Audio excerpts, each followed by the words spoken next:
This is KGW News at Sunrise.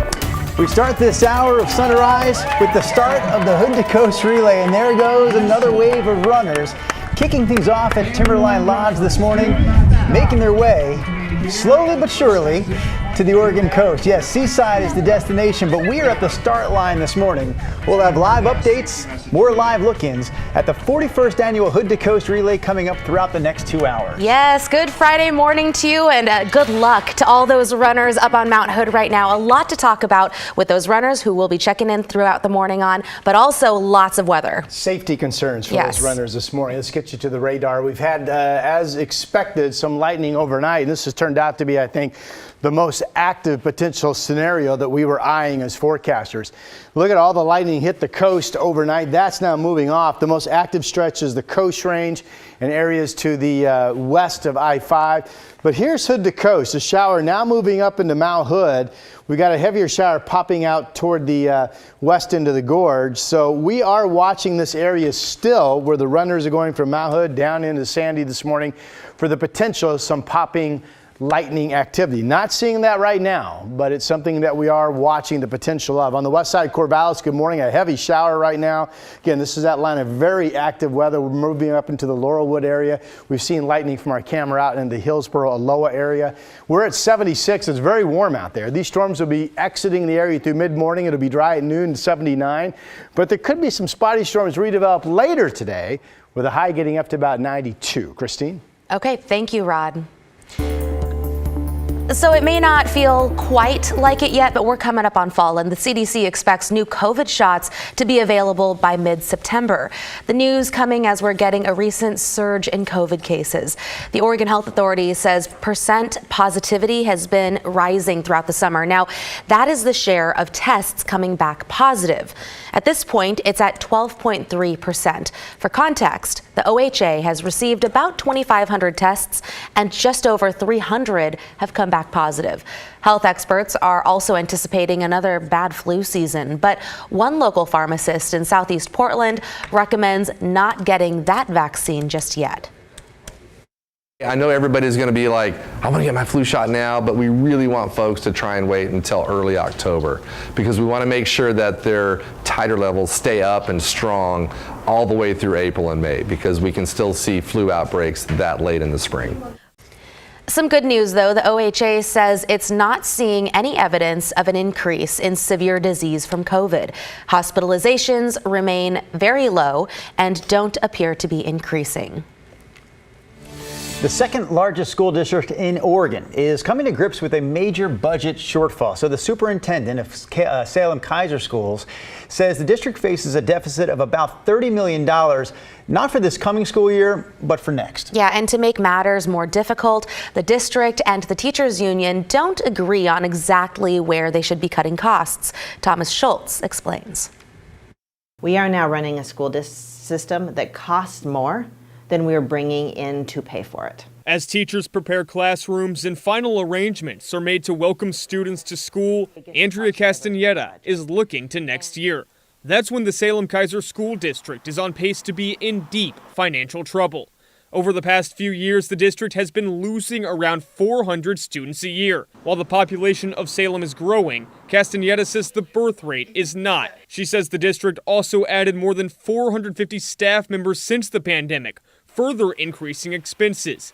To make matters worse, the district is set to lose $20 million in annual federal COVID relief funds after this coming school year. Castaneda says the first step to a solution is finishing bargaining negotiations with district staff. After that, she says Salem Keizer can fully identify just how bad the situation is. The challenge is that we actually cannot size that gap until we're done with our collective bargaining. 87% of the district's $1.3 billion budget is spent on wages. One solution is for the district to cut staff. If we have to make a large reduction, and we may, it is likely that that is going to touch people.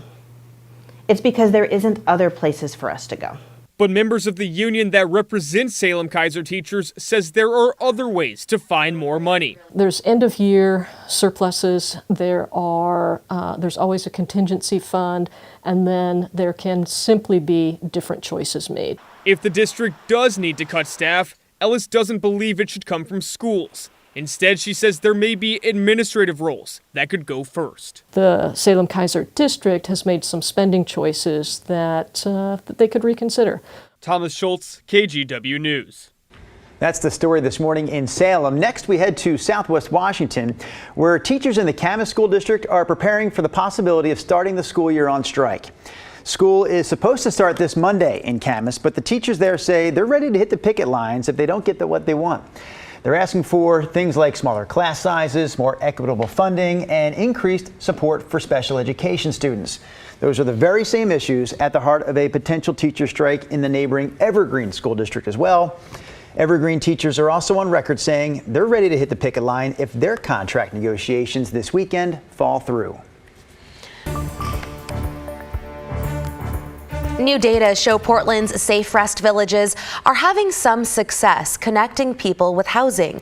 Over the past year or so, around half of the people who have left a Safe Rest village transitioned into some type of housing. But 1 out of 5 people who left a Safe Rest village ended up back on the street. Yeah, there has been drug use inside of the village, which are the sort of things that have historically led to exits from the Safe Rest village. City officials say addiction and drug use play a big role in outcomes. The city's first Safe Rest village opened 2 years ago. There are now a total of 7 across the city. We have an update this morning on the man accused of kidnapping a woman and holding her in a cinder block cell in Klamath Falls last month. That man now faces additional charges after he allegedly tried to escape from jail.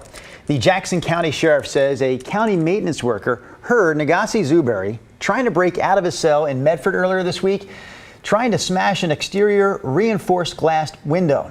Deputies say Zuberi had some type of tool on him, and he was using that tool to try and break through the window. And before we get to Rod, take a look at this. Wow, what an active sky. You can see a lot of lightning. Have them keep talking. Have them keep spotted talking. out at the reserve We'll keep vineyard. talking, Rod, but we can hear you yeah, talking we'll keep too. talking, Rod. Because, wow, there is Sorry, a buddy. lot of stuff going on outside. Like I was just saying, though, lightning spotted out at the Reserve Vineyard and Golf Club in Aloha. Rod, you are now in studio.